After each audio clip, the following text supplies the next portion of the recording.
Grabe oh, labas agad ng bulaklak oh. March 14 pa lang po tayo nag-spray. Today is March 18, 2025. Alam nyo po, ang timpla lang natin ng calcium nitrate nito is 3 kilo lang po per 200 liters ng tubig. Sinamahan lang po natin ito ng bioplant booster, kaya siguro ang bilis talagang umuslot nung bulaklak ng mangga. So basically parang 4 days pa lang po ito simula nung in-spray. Of course may lalabas na bulaklak at meron din syempreng may part na magtatalbos, lalo pa doon sa mga part na mawawala masyadong dahon.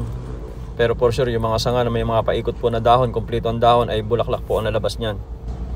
So nagulat din ako no, kasi 4 days pa lang medyo uslot na po yung bulaklak. So abangan po natin to ng 12 days, mag-first shot po tayo. Sa ngayon wala po tayo nakita, pinagpag natin, wala tayo nakita ng mga hoppers. So most basically napatay po natin doon sa propenopos pa lang ang ginamit po natin dito.